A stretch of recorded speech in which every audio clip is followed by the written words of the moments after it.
ফের আরেকবার কদমতলা বন দপ্তরের অভিযানে আটক বিপুল পরিমাণ কাঠ বোঝাই গাড়ি। বিগত কিছুদিন পূর্বে কদমতলা ফরেস্ট বিট অফিসে নতুন করে দায়িত্ব নেয় ইনচার্জ অভিজিৎ দাস। এরপর থেকে ওই এলাকায় কাঠ মাফিয়াদের আস্ফালন কিছুটা হ্রাস পেলেও চোরা কাঠ পাচার বাণিজ্য রয়েছে অব্যাহত।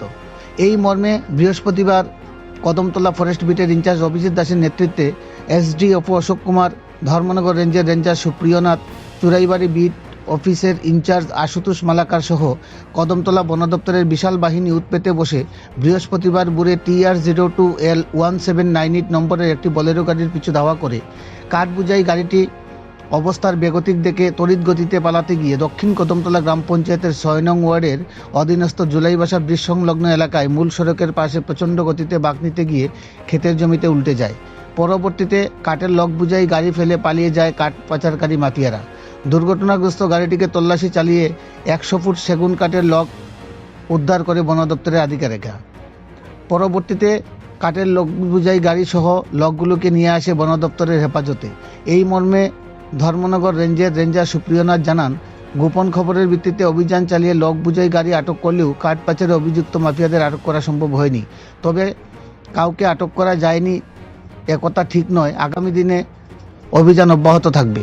তিনি জানান, আটক হওয়া ১০০ ফুট সেগুন কাঠের লকের বাজার মূল্য প্রায় ১.৫ লক্ষাধিক টাকা হবে।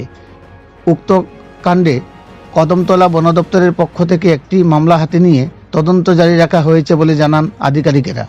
কদমতলা প্রতিনিধি রিপোর্ট, শ্যামলী ত্রিপুরা। আমরা প্রতিনিয়তই পেট্রোলিং করছি, আমাদের রেগুলার পেট্রোলিং হচ্ছে। তো কালকে রাত্রিবেলা আমাদের স্টাফেরা বিভিন্ন জায়গাতে অ্যাম্বুসে ছিল। তো আমাদের অ্যাম্বুসে থাকার খবর ওরা হয়তো পেয়ে যায়। তো এই জন্য এই রাস্তা দিয়ে তারা নিয়ে এখান দিয়ে পালানোর সময় গাড়িটা অ্যাক্সিডেন্ট হয়। তো তারপর আমরা খবর পেয়ে গাড়িটাকে সিজ করি এবং কাঠগুলো উদ্ধার করি। এখানে স্যার কত ফুট হবে কাঠ? আনুমানিক 100 CFT হবে, আর বাজার মূল্য প্রায় 1.5 লক্ষ টাকার মতো হবে। স্যার প্রাথমিক তদন্তে কোথা থেকে নিয়ে আসা হয়েছিল এই কাঠগুলি? আমরা তদন্ত করছি, এখনও আমরা বুঝতে পারছি না কোথা থেকে এসছে, তবে আমরা আশা করি কিছুদিনের মধ্যে এটা পেয়ে যাবো কোথা থেকে এসছে। এখন কোথায় নিয়ে যাওয়া হবে এগুলি স্যার? এখন আমরা সিজ করে আমাদের কাস্টডিতে এগুলি নিয়ে যাব আমাদের রেঞ্জ অফিসে।